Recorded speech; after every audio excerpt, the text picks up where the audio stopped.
Pilipinas. As of 5:46 kahapon po ng hapon, ito po ang huling mensahe ng Presidente tungkol sa isyu ng politika.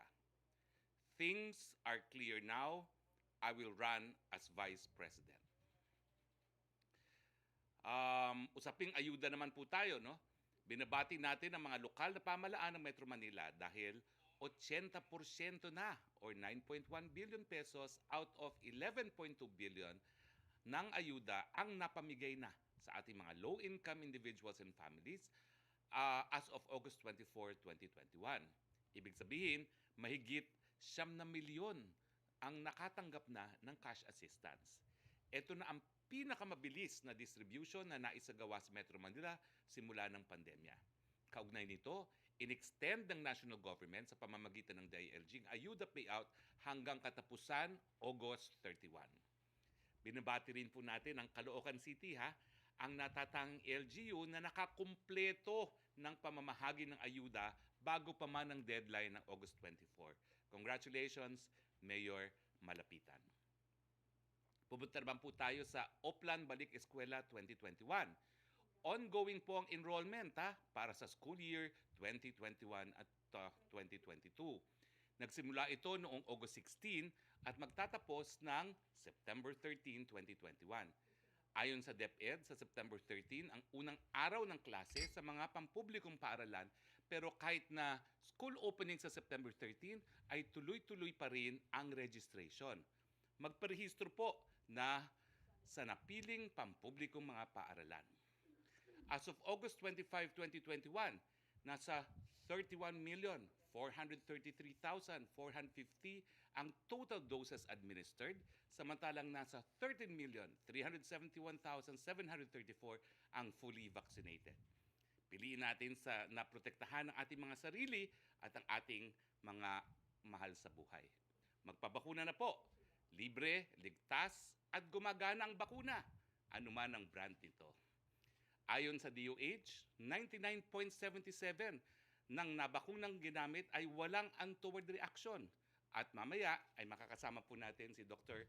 Lulu Bravo, isa na namang ating suki, para sa usaping adverse reactions. Kaugnay po nito, pinuri ng World Health Organization or WHO ang ginawang bakunahan dito sa ating bayan. Sabi ni WHO Regional Director for the Western Pacific, Dr. Takeshi Kasai, and I quote, "The Philippine government has been putting a significant effort in vaccinations.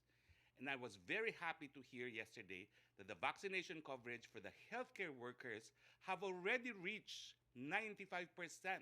And for the elderly, the pace is already going up and reach more than 46%.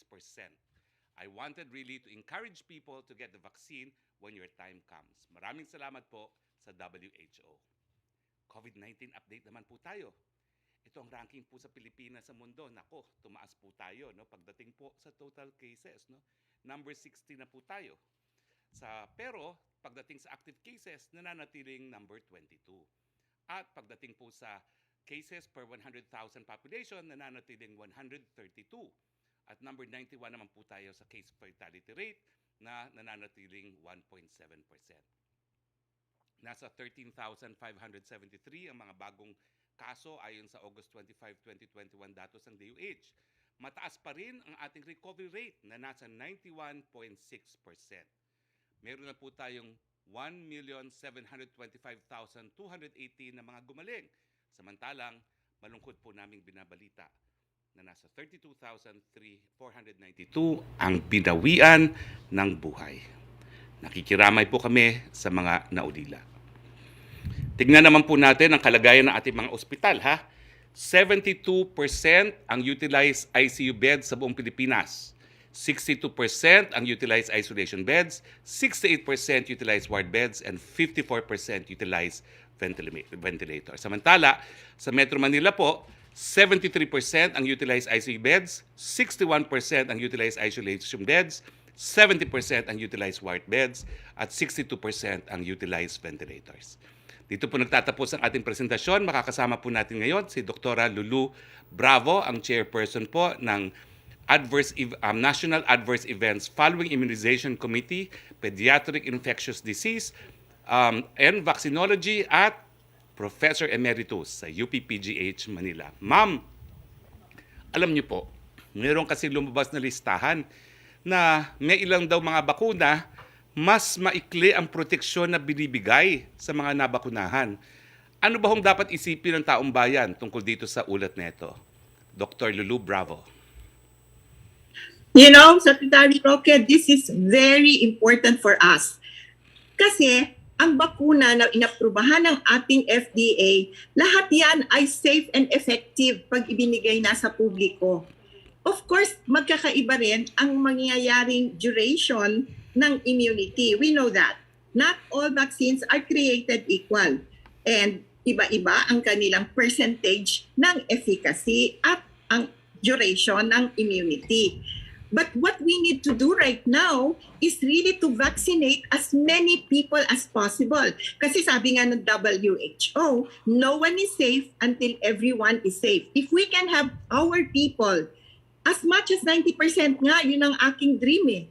Hindi lang 70%, 80%, 90% mabakunahan, matatapos natin itong pandemyang ito. At kung sa Pilipinas ay 90% ang mabakunahan, naku, magandang pangitain yan dahil hindi na makakapag-transmit.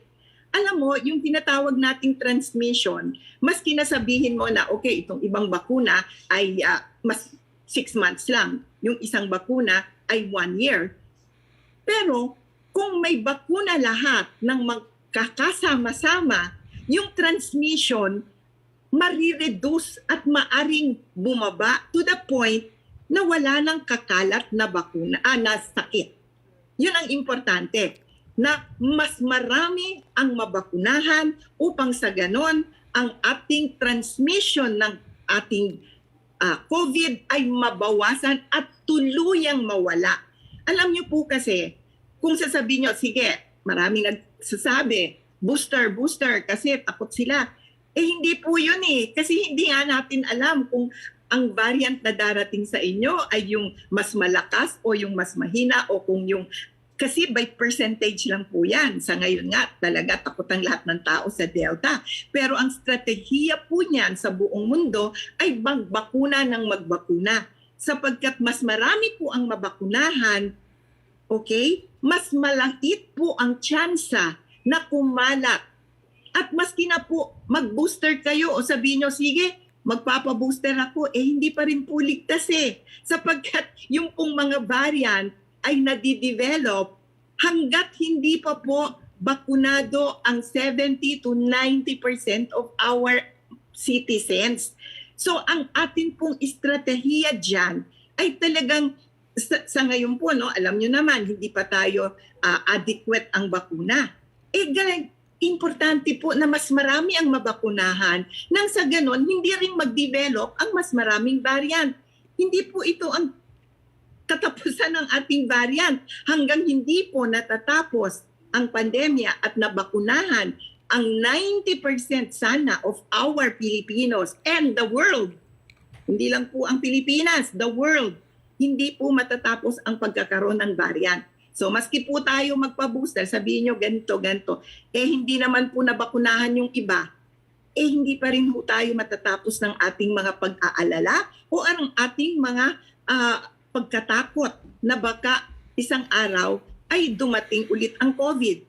Pero ito, Secretary kung kayo po ay nabakunahan at kayo po ay nagkaroon ng COVID din, kasi hindi naman po 100% na garantisado na hindi kayo magkakaroon ng COVID kung kayo ay nabakunahan. Garantisado po na mild ang inyong magiging sakit. Kung sakali man po, marami na po akong nakita dun sa aming adverse event following immunization. Totoo po yun na meron pa rin nagkakasakit. At meron din po, sabi nyo nga, namatay maski bakunado. 1 o 2 lang po yung nakikita namin so far. Pero yun po, yun yung sinasabi namin na ang kanilang sakit ay may comorbidity. Ang kanila pong immune system ay hindi normal. So hindi po sila talaga nakakasagot ng kagaya ng normal na tao sa sakit or sa bakuna. So maari po talaga na magkaroon sila ng masidhing sakit. Kaya nga po, ang yung iba na bakunado, maski na po magkaroon ng COVID, ng Delta, sinasabi natin, ito pong Delta ay talagang mas mabilis, mas severe, mas malakas ang dating, hindi ba? Pero ang kanila pong sakit ay mild lang at hindi po sila na-ospital. So ito po yung dapat nating ipaalala sa ating mamamayan. Huwag po kayong mag-alala kung kayo ay bakunado. Mag-alala po kayo kung kayo ay hindi bakunado. At yung pong tinatawag na duration, hindi pa po tapos ang pag-aaral sa lahat ng bakuna. Meron po ngayon, nasabi natin, yung pong Pfizer, nung Lunes, binigyan ng US FDA ng kanilang final approval. Ano pong ibig sabihin nun? Ibig sabihin po nun, yung final approval, nakita na nila na over a 1-year period, safe yung bakuna at yung benefits na nakita sa bakuna ay talagang napakalaki at kung meron man pong side effects, yan pong side effects na yan ay treatable, posibleng magamot, or posible naman na mild lang at hindi po kailangang mag-worry tungkol dun sa side effects na yon. Yung po ang inaasahan natin. Pero sa ngayon po, yung ating ibang mga Astra, Gamaleya, Sinovac, wala pa pong final approval ng US FDA or ng WHO. So hanggat hindi pa po natatapos yan, wala pa po tayong Certificate of Product Registration maski dito sa Pilipinas, nag-aantay pa po tayo ng mga tinatawag nating outcome or resulta. Even the duration of immunity, hindi pa po tapos yan. Yung pong sa Pfizer, nakita nila na kailangan by 6 to 9 months, kailangan ng mag-booster upang mapalakas. Kaya lang po sa Amerika, ay napakarami po nilang bakuna ng Pfizer at Moderna. At pwede po silang magbigay sa kanilang buong populasyon.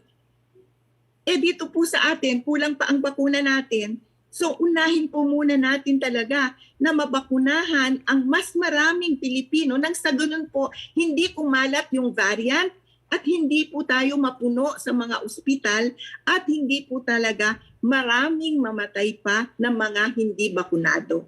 Yun po ang mensahe ko at marami pong salamat, Secretary. Tayo po ay naglahat po ng mga eksperto ay nagtutulong-tulong upang tingnan lahat ng mga tinatawag nating current findings, current studies, base po sa siyensya. Kami po ay tumutulong sa ating DOH at sa ating mga government health officials para maibigay ang pinakamagandang rekomendasyon para sa ating mga Pilipino upang makapagligtas ng mas maraming buhay at upang hindi po mapuno ang ating mga ospital at marami pa po ang maaring mamatay kasi hindi lang po yung COVID Yung pong hindi mauospital na hindi naman COVID, hindi pa rin po makapasok dahil sa dami ng pasyente. So napakaganda po kung tayo ay magtutulong-tulungan upang ang ating mga pasyente, ang ating pong mga Pilipino ay mabakunahan mas marami sa mas madaling panahon upang pati po itong variant ay matalo natin sa lalong madaling panahon. Marami pong salamat. So, Dr. Bravo, ang mensahe ninyo, wag na munang isipin kung ganong katagal ang proteksyon na mabibigay ng bakuna, mas importante pa rin mas maparami natin yung mga nababakunuhan, kaya dapat lahat ng Pilipino magpabakuna na. Tama ba ho yun? Tama po. Yan po talaga ang sinasabi ng ating mga eksperto. Kasi hindi po kayo ligtas hanggat hindi ligtas ang lahat. Yan naman po ang slogan ng WHO, hindi ba? No one is safe until everyone is safe. Maski po kayo magpa-booster, maski po kayo gawin nyo lahat ng gagawin nyo, darating po ang araw, maari pa rin pong makapagdala ng sakit yung inyong mga kasambahay or yung inyong mga kasama sa bahay na hindi pa bakunado, even the elderly. So, ang importante po, meron po talagang mga tao na hindi tinatalaban or hindi matalaban ng bakuna dahil po sa kanilang system. Yung immune system po, wala pong perfect system sa isang tao. Hindi po tayo pare-pareho. Kaya po, maski yung duration of immunity, hindi po pare-pareho sa mga tao. Meron pong mas maigsi, meron pong mas mahaba, meron pong middle ground. So hindi po tayo talagang aasa lang diyan sa mga naririnig natin sa ibang bansa. Sapagkat yung pong ibang bansa, ang genetics nila po, yung pong kanilang system, kumbaga ihahambing ninyo sa mga Asians o mga Pilipino, ay hindi pa rin po masasabing pare-pareho. Kaya nga po maganda, mag-intay po tayo ng mga makikita nating study. Dito rin po sa atin, marami pong gumagawa ng mga research studies. Kami po, isa yon, upang makita talaga ano po ang duration, ano po ang magiging epekto ng mga bakuna sa ating mga Pilipino. Sana po naman, konting tiyaga, mag-antay at magpabakuna lahat ng hindi pa bakunado hanggat maari po. Meron na tayong mga LGU na nagbubukas ng kanilang facility, hindi ba? Para sa ibang barangay dahil natapos na nila.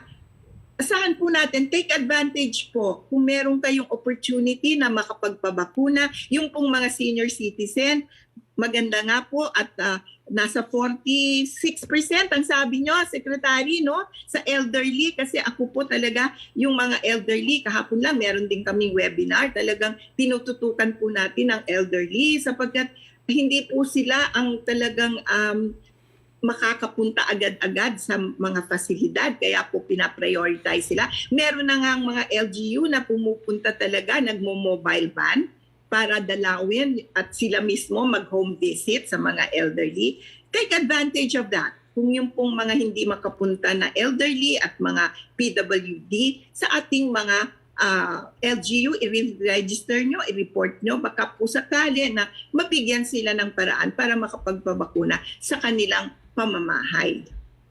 Maraming salamat, Dr. Bravo. Punta na po tayo sa ating open forum. Yusek Roque. Yes, good afternoon, Secretary Roque. Good afternoon, Dr. Bravo. Tanong po mula kay Rose Novenario ng Hataw, pinatatanong ng government employees kung kailan nila matatanggap ang performance-based bonus para sa taong 2019 at 2020. On time daw mag-submit ng requirements pero kahit nakakomply na, ay sobrang atrasado ang pagre-release ng PBB gaya ng para sa taong 2018 ay noong 2020 nila natanggap. Well, tinanong po namin yan sa Office of the Executive Secretary. Ang sagot po nila ay depende po yan sa pagsusumite ng mga requirements ng iba't ibang ahensya. No? More often than not po ay merong kulang ang compliance sa mga agencies. Pag na-kumpleto naman po ang mga requirements ay ilalabas kaagad ng DBM ang pondo para dyan sa special performance-based bonus. Tanong naman ni Chris Jose na Remate Online, reaction sa panawagan ni dating Senador Bongbong Marcos na dapat din mabigyan ng SRA ang mga contact tracer. Ang katwiran ng dating Senador, isa mga contact tracer sa mga malapit sa panganib dahil sa pakikipag-usap sa mga close contact ng mga pasyente nagpositibo. Mari kaya daw pumapasama at kung may budget para dito. Yung SRA po natin, sang-ayon po yan doon sa bayanihan law, no? At ang definition po ng sino dapat mabigyan ng SRA ay mga medical frontliners. Sa ngayon po, hindi po kasama sa definition ang mga contact tracers. Ang SRA fund po ay administered ng DOH at hindi po ng DILG. Pero kung magkakaroon po siguro ng panibagong supplemental budget o sa 2022 budget, po pwede naman po i-consider yan. Maraming salamat sa suggestion po. Ang susunod po niyang tanong, reaksyon sa sinabi ni Magdalo Party List, Representative Cabutyan, na kaya raw nagdesisyon ng Pangulo na tanggapin ang alok ng PDP Laban na tumakbo bilang Vice Presidente ay dahil takot itong makulong, maprotektahan ang kanyang sarili at manatili sa kapangyarihan. Hindi na po dapat magbigay ng reaksyon dyan, no? Dahil wala naman pong kinalaman yung mga opinyon ng oposisyon sa desisyon ng Presidente. Ulitin ko lang po, kaya po tatakbo ang Presidente bilang Vice Presidente dahil meron siyang unfinished business, korupsyon, droga. Susunod niyang tanong, hindi daw po lingid sa kaalaman ng lahat na may edad na si Pangulong Duterte. At palagi niya sinasabi na kapag natapos ang kanyang termino ay balik Davao na siya at magre-retiro na sa politika. Sa napipintong pagtakbo ng Pangulo bilang Vice Presidente, sa tingin ninyo ay kakayanin pa ng Pangulo ang 6 na taong panunungkulan sakaling manalo sa nalalapit na halalan? Yan po ay hamon ng tadhana. na sinasagot ng ating presidente. Pero tignan na lang po natin kung ano talaga mangyayari on or before October 8 ng taong ito. Thank you, Secretary. Maraming salamat po. Mela Lesmores, please. Hi, good afternoon, Secretary Roque at kay Doktora Bravo. Secretary Roque, unahin ko lang po, no, kasi bare months na next week at sakto naman na magkakaroon tayo ng bagong quarantine classifications. Sa NCR, are we eyeing to further relax to GCQ para makabangon na po yung ating mga negosyo? Hindi ko po masasabi, no, because that's a collegial decision. Pero sa ngayon po, ang ating healthcare utilization rate nasa high risk, no? Pero bagmat high risk po siya, nasa low high risk, no, 72 at 73. At to the credit of Metro Manila residents na halos kalahati ng bakunado, ito po siguro ang dahilan kung bakit hindi pa na-overwhelm ang ating healthcare system, bagamat napakadami po talaga mga bagong kaso na nadidevelop. Yan po ang patunay na gumagana po ang bakuna. Opo. And usually sir, every Thursday may IATF meeting kayo. Ngayon po bang Thursday meron po at ano po yung mga inaasahan nating agenda? Meron po, kasama na po dyan yung preliminary report para sa community classifications, quarantine classifications. Opo. And for my last question, Secretary Roque, pwede po kay Doktora Bravo. Go ahead, please.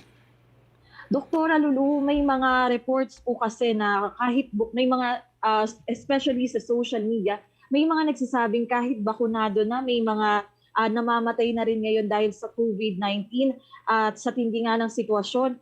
Just to be clear, confirm po ba ito? Meron po bang mga ganitong report sa Adverse Events Committee at ano po ba yung masasabi niyo rito? Well, alam mo, Rosalie, meron talaga isa o dalawa sa milyon-milyong na bakunahan. At sabi nga ni Secretary Roque, almost 13 million ang fully vaccinated. So imagine, sa 13 million fully vaccinated, kung may makikita ka na isa o dalawa na namatay, yan po ay talagang medyo siguro yan yung merong abnormal na immune system. Kasi hindi naman natin sinasabi na 100% garantisado ang efficacy ng bakuna. Meron pong mga tao na talagang hindi tatalaban ng bakuna dahil ang kanilang immune system ay hindi normal, hindi po sila nakaka-develop ng tamang antibody levels, hindi po sila talagang normal na meron po silang comorbidity na tinatawag. Sila po yung dati maaring nakainom ng maraming steroids or sila po ay ginagamot ng may immune modulator, ang tawag po doon. Yun po yung nakakapagpabago ng response ng katawan sa mga antigen. Kaya hindi po malakas ang kanilang antibody protection. Hindi nga naman po natin masasabi na lahat po sila ay talagang mapoprotektahan. Wala pong bakunang ganyan. Maski ano pong bakuna, ma-Pfizer, ma-Astra, ma-Sinovac, ma-Gamaleya, lahat po yan ay walang 100% efficacious maski po fully vaccinated. Kaya lang po, ang importante is makapag-report hanggat maaga, magagawan po ng treatment kung sakali po at meron silang sakit at mabibigyan po ng tamang lunas. Kasi kung minsan po nahuhuli ang lahat Meron po kasing takot magpunta sa doktor or magpunta sa ospital pagka sila nakakaramdam na. At yun po ang nagiging dahilan kung bakit sila nasasawi. Ang importante po sa ating mga kababayan, kung sila po ay fully vaccinated, meron naman po silang report, meron po silang way of reporting at kung sila man po ay magkasakit, pipigyan po ng tamang lunas. Kaya po, importante nakita namin sa Adverse Event Committee na talaga pong marami naman, kung meron man pong nabakunahan, ay minor or mild lang po yung symptom. Ang talaga pong nagkakaroon ng COVID na severe, yung pong partially or first dose pa lang, or tinatawag natin partially vaccinated, or hindi pa po umaabot doon sa sinasabi nating 2 weeks after the second dose. So yung po ang tinatawag nating medyo delikado pa, hindi pa sila fully protected. Yun naman pong mga fully vaccinated, mark my word, yung po yung mild lang ang symptom. Marami na po kaming nakita. Pero bakunado po, magpasalamat kayo kung kayo man po ay makakuha ng Delta or anumang variant, kung kayo po ay bakunado. mild lang po ang symptoms. Pero kailangan nyo pa rin mag-isolate at mag-quarantine upang sa ganon ay hindi po kumalat dun sa mga hindi bakunado. At dun po sa maski bakunado ay merong comorbid na nakakapag-distract or nakakapag-barrier doon sa kanilang pagbibigay ng protection. Okay? Thank you. Thank you po, Dr. Bravo at Secretary Roque. Salamat, Mela. Punta na tayo kay Yusek Roque, please. Thank you, Secretary. UNICEF and tanong ni Laila Salaveria, UNICEF and NEDA have warned of the consequences of not resuming face-to-face classes, including learning loss, mental distress, worsening inequality. School closures also lead to economic losses. How soon can the phased return of in-person classes begin in the country? Similar question with Creseling Catarong ng SMNI. Well, unang-una po, no, sang-ayon sa batas, ang presidente po magdedesisyon. No? At inaantay naman po ng ating Department of Education ang pagsang-ayon ng ating presidente para mag-conduct ng pilot face-to-face classes sa ilang mga paaralan sa mga lugar na mababa ang kaso ng COVID. Now, 3 po ang kinikonsidera para dito sa pagsimula ng pilot. No? Una, yung approval nga po ng ating presidente. Pangalawa, yung state of risk classification na ipapataw po ng IATF. At pangatlo, yung state ng ekonomiya. No? At syempre po, kinakailangan din yung pagpayag ng ating mga lokal na pamahalaan. So, ang kasagutan po dyan, ang sabi ni presidente, baka i-consider na niya ang pilot at least kapag marami na ang nabakunahan. No? At sa Metro Manila po, no, papunta na tayo sa 50%. Bagamat, sa buong Pilipinas po talaga, kinakailangan humabol yung mga ibang rehiyon. Dahil outside of Metro Manila, no, ang pinakamataas na pong porsyento na nabakunahan ay dyan po sa CAR. No? So, pero papunta na po tayo ron. Dahil meron naman talaga mga lugar na napakatagal ng MGCQ, no? So baka po pwede po doon sa mga lugar na yon. Pero hayaan po muna natin magkaroon ng kumpiyansa ang ating presidente na hayaan ito dahil ang presidente po mismo ay ama at lolo ng mga nag-aaral sa mababang paaralan. Second question niya, what will it take for the government to allow the resumption of in-person classes in low-risk areas? Does the government think the benefits of keeping students at home outweigh the risk if they are allowed to return to school in the low-risk areas? Ang masasabi ko lang po, no, na talaga naghahanda po ng presentasyon ang ilang piling miyembro ng IATF para kay presidente para mapakita na yung advantages ngayon na magsimula at least ang pilot outweighs the disadvantages na hindi tayo nag-face-to-face. At siguro isasama na rin sa presentation para kay presidente itong report ng UNICEF. Opo. How can the country daw po expect an improvement of the pandemic situation when the president is going to focus on running for VP? As it stands, the country has the 3rd highest cases in the region. Our healthcare system is not optional and the economy has yet to recover. How can this improve if the president's attention will be divided? Hindi naman po natin po pwede limitahan ang karapatan ng presidente na tumakbo. Yan po ay karapatan ng lahat ng Pilipino. Pero sa tingin ko po, sa mulat mula, number 1 ang priority ng presidente, itong COVID. At kaya nga po, kahit papano, kahit konti ang ating resources, kung ikukumpira sa iba, kahit sinusolo ng mga mayayamang bansa ang mga bakuna, umuubra naman po tayo. No? Na ma-manage naman po natin fairly well ang ating COVID response. At tingin ko po, kahit anong maging plano ng ating presidente, pangunahing attention pa rin niya ang pandemya. Thank you, Secretary. Maraming salamat. Pia Ranada, please. Pia Ranada. Hello, sir. Can you Go hear ahead. me? Go ahead, please. Yes, sir. Just quickly on the face-to-face classes, you mentioned yung IATF is creating a presentation on this.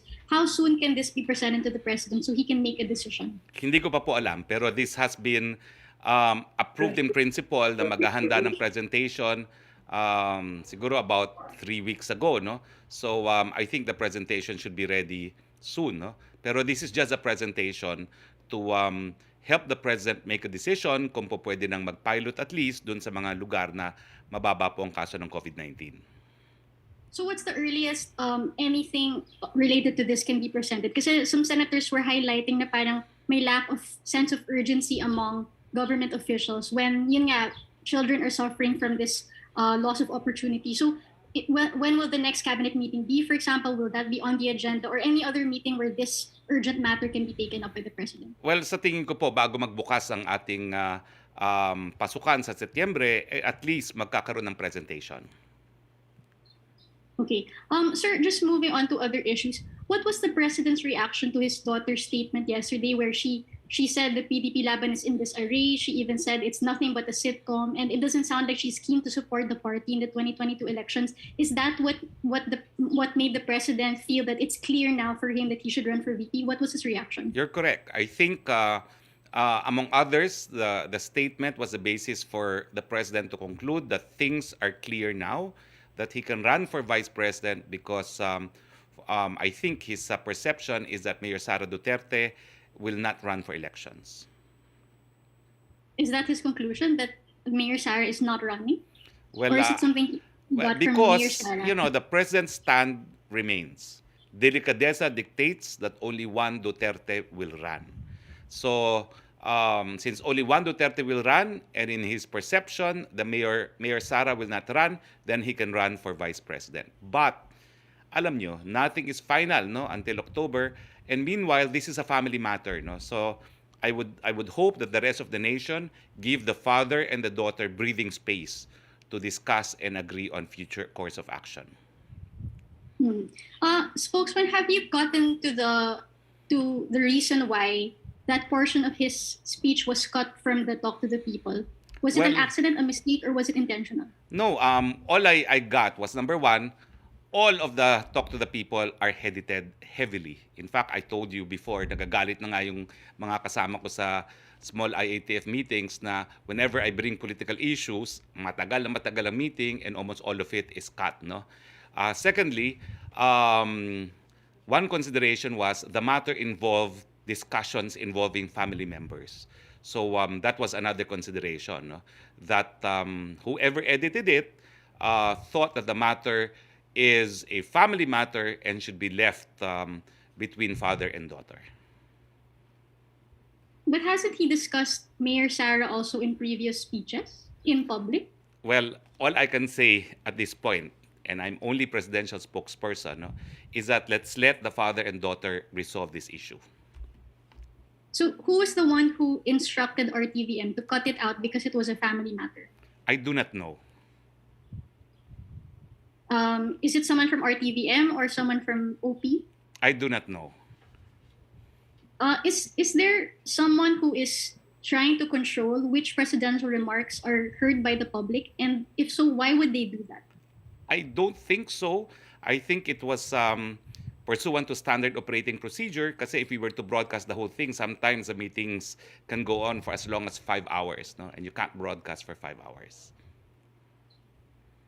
All right. Thank you, Spokes. Thank you very much. Pia, let's go back to you, Sec Roque, please. Yes, thank you, Secretary Roque. From Rosa Licos ng UNTV, ano ang reaksyon ng palasyo sa ulat na ang kawalan ng matibay na desisyon sa 2022 political plans si Pangulong Duterte at Senator Go ay dahilan sa bangayan ng dalawang pamilya ng Pangulo? Wala po. That's not something that I can answer as presidential spokesperson. Hindi ko po alam kung meron totoong bangayan, but in any case, it's very clear that this is a family matter, no? So I stay away from it. Opo. Second question niya, ano rin ang reaction niyo sa nagsasabing may gumagamit daw sa presidente para sa kanilang political ambitions? Wala po akong kinalaman dyan. Wala po akong alam tungkol dyan. Ang third question, bakit hindi mapanindigan ni Presidente at ni Senator Go ang kanilang planong pagtakbo bilang tandem? Ang sabi po ni Presidente as of yesterday, bahala po si Senator Go to make up his mind dahil he can only make a decision for himself. That's when he told me that things are clear now and he will run for Vice President. Thank you, Secretary Roque. Thank you very much. Ivan Mayrina, please. Hi, good afternoon. Magandang hapon po sa lahat. Sec, ipursu ko lang po yung tungkol do sa pag-e-edit, ano? Nabanggit nyo yung mga Talk to the People ay karaniwang ine-edit naman talaga. So, who normally decides what goes on air and what does not? At naiba po ba yung taong ito dito sa particular Talk to the People no Martes? I do not know kasi Alam mo kami, kapag tapos ang Talk to the People, alas 11, alas 12, we're just raring to go home. At ako naman, like everyone else, we're just raring to go to bed, no? So I do not know.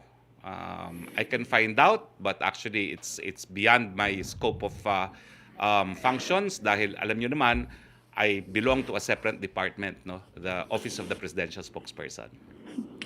Nakarating po ba sa kaalaman ng Pangulo na na-edit ang isang mahalagang bahagi ng kanyang pahayag? I told And him how so. did he react to it? I told him so. And ang kasagutan niya Nagalit is... po ba siya? Hindi. Ang sabi lang niya, well, siguro ang importanteng marating ngayon na malaman ng taong bayan is things are clear now, I will run for Vice President. Okay, thank you for that. Nabanggit nyo na po, Secretary, na ito ay family matter. Pero how do you react to skeptics na nagsasabi po na ito'y bahagi ng isang malaking sarswela? Over naman yan. I don't think people would want to be exposed to this kind of a controversy just for a zarzuela. Over naman yan. Bahagi din po ng pahayag ni Mayor Sara yung araw daw na inamin ng Pangulo sa kanya na siya ay tatakbo sa pagkapangalawang Pangulo, and she described it as an unpleasant event. What do you know about this, sir? Can you tell us the circumstances of this meeting? Nothing. I know nothing. I know only as much on the basis of the statement of Mayor Sara. Okay. Sec, on another point, kino-question po ng ilang mga mambabatas yung priorities ng administrasyon as reflected in the proposed 2022 budget.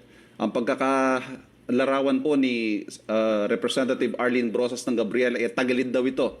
More than 1 trillion for infra and a mere 1% of that for hospitals and health centers. Senator Nancy Binay pointed out 11 billion for anti-insurgency pero binawasan ng 170 million ang pondo ng RITM.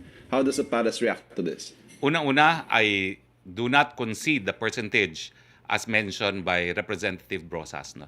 Ang importante po is, dalawang bagay ang ating pinaghahandaan para sa susunod na taon.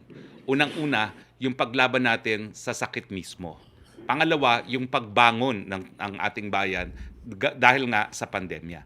So wag po nating masamain na malaki po yung ating budget for Build, Build, Build kasi yung Build, Build, Build po, yan ang magbibigay ng hanap buhay sa napakarami nating mga kababayan. Wag na po tayong umasa sa ayuda, bigyan po natin sila ng hanap buhay, kaya nga po mataas ang budget natin doon sa mga bagay-bagay na magpo-provide ng stimulus sa ating ekonomiya. Sir, panghuli po, let me take this opportunity in the light of this incident na may na-edit out na mahalagang bahagi ng pahayag ng Pangulo. Is it even an option na i-live na lang po ang mga talk to the people at mas pabor din po yun sa amin para sa mga colleagues ko sa MPC? Again, as you know, I belong to a separate department and the people in charge of broadcasting it belongs to a separate department. So that's beyond the scope of my functions. But I will suggest. Maraming salamat, Secretary. Salamat Magandang hapon po sa lahat. Salamat, Ivan, at magandang araw din. Yusek Roque, please. Thank you, Secretary Roque. Question from Prince Goles ng Abante, politiko. Cabinet Secretary Carlo Nograles yesterday said the ruling PDP Laban Party will nominate Senator Bongo as its official presidential candidate in 2022. He claimed that the senator is most qualified to lead the country. Do you agree that Senator Go is most qualified to be the next president? Is his experience as freshman senator and longtime assistant of the president already enough to say that he's most qualified for the highest elected post? I'm the presidential spokesperson po. I can only repeat what the president said. And he said it is up to Senator Go to make up his mind whether or not he will run for the position of president. Opo. From Alvin Baltasar of Radyo Pilipinas for Dr. Lulu Bravo, wala bang dapat alalahanin ang mga nakatanggap na ng bakuna 6 months ago amid reports na nagsasabing may mga bakuna gaya ng Sinovac na ang bisa nito ay hanggang 6 na buwan lamang? Doc Bravo? Alam niyo po, thank you. Alam niyo po, ang dapat nating alalahanin ay hindi po kung kailan kayo dapat matakot sa duration kasi po lahat ng bakuna at lahat ng mga official recommendation ay naaayon sa mga pananaliksik na ginagawa ng mga eksperto. Ang dapat po nating alalahanin at talagang ipag-promote sa ating mga kababayan ay magpabakuna. Yan po ang dapat ninyong alalahanin, na yung mga kasambahay at mga tao na nakapaligid pa sa ating mga anak, sa mga bata ay hindi pa bakunado. Kasi yung pong pagpapabakuna ang tanging paraan upang talagang makawala tayo dito sa COVID na ito. Kasi kung maski na po kayo magpa-booster or sabihin nyo, ay nako, magpapa-booster ako maski walang rekomendasyon. Marami pong ganyan, nakikita natin. Hindi po ibig sabihin nun, ligtas na kayo. Sapagkat no one is safe until everyone is safe. Yung po ang dapat nating alalahanin. Hindi po yung, okay, 6 months na, magpapabakuna na ako. Yun po ang ginagawa sa mga bayan na marami silang bakuna kagaya ng Estados Unidos at saka sa Israel. Pero yun po almost 50% to 90% ng kanilang mga tao bakunado na. At kukonti na lang po yung ang nau-hospital po ay yung mga hindi bakunado. Sabi nga nila, meron silang epidemic of the unvaccinated. So yun po ang iniiwasan natin, na yung mga mau-hospital na napakarami ay yung mga hindi bakunado. Kung kayo po ay bakunado, magpasalamat kayo, nabigyan tayo ng bakuna na libre, at talaga naman po, yun ang kailangan natin. Pero mag-promote po tayo, magsabi tayo sa ating mga kasambahay na kailangan po magpabakuna. Nang sa ganon, tayo po ay lahat maliligtas at hindi po isang portion lamang or yung mayaman lang or kung sino man na in high position ang sasabihin ay siya lang ang bakunado. Hindi po dapat ganon. Lahat po tayo ay pantay-pantay kung atin pong maa-access sana ang pagbabakuna. Okay, thank you po. From Alvin Baltasar ng Radyo Pilipinas, for Secretary Roque, ano ang plano ng pamahalaan para sa mga health workers kung pag-uusapan yung pagbibigay sa kanila ng booster shots? Ano ang timeline? Is it possible na mabigyan na din sila this year? Lalo't sila ang numero unang exposed habang ang iba sa kanila, bagamat nasaksakan na ng bakuna, ay malapit din na mag-lapse yung 6 months effectivity ng vaccine. Wala pa pong pinag-uusapan ng IATF tungkol rito. Which is not to say hindi pag-uusapan. Pero antayin na lang po natin ang rekomendasyon ng ating expert panel sa pagdating sa vaccines na aaktuhan naman po ng IATF. From Maricel Halili ng TV5, based daw po sa Okta Research, Cavite is the second province with the highest number of COVID cases as of August 25. Governor John Vic Remulla said they need 6 million doses to achieve herd immunity. Kaso 4,000 a day lang po ang idinagdag sa kanila, natatagal lang ng 15 days. Kung gano'n, aabot ng 25 months na bago matapos ang vaccination program nila. Kaya ang pakiusap niya, payagan na ang LGU na umangkat ng sarili ng supply. This has been an issue since the start of the vaccination program, paulit-ulit. Shouldn't there be a change on the strategy to address these concerns? Well, Governor Remulla, your wish is granted. Talaga naman pong pinaplano ng gobyerno na ngayong malapit ng mag-50% ang Metro Manila, karamihan na po ng mga bakuna ay padadala natin doon sa mga karatig probinsya ng Metro Manila, yung plus areas, pati na rin po doon sa mga lugar na nagsusurge. No? Sa katunayan po, Governor Remulla, ang Region 4A po, na kabahagi, kung saan kabahagi ang Cavite, will receive in September 3,814,000 doses, no? And for the rest of the fourth quarter, 4A will receive the biggest allocation at 17,475,388. So you can see that in the last quarter, magkakaroon po kayo ng almost 20 million dosages na good for 10 million. No? So inaasahan po natin na makakahabol po ang plus areas sa Metro Manila. So dito po, no, marami po itong mga datos nito, pero ang Metro Manila po, mababawasan na po ang ating allocation. Sa Setyembre po, mahigit kumulang 1 milyon na lang ang makukuha ng Metro Manila, at sa fourth quarter, mahigit kumulang 4 na milyon na lang ang makukuha po ng Metro Manila kasi 50% na nga po ang nabakunahan. Ang pinakamalaki po na makakakuha ng fourth quarter, Region 4A, almost 20 million. Ang pagkatapos po dyan ay Region 3 na almost 17 million. Okay, sir. Second question niya, what was the reaction daw po ni President Duterte about the statement of Mayor Sara saying that they should stop talking about her? She said President Duterte and Senator Go should own up publicly their decision to run as tandem. Already answered po. Things are clear now. And ulitin ko po, ang sabi niya, it's up to Senator Bongo to make up his mind. Ang second question po niya, isn't this a ploy? The other faction of PDP thinks that Go Duterte tandem is just a distraction from the real candidate, Mayor Sara, to protect her from political attacks.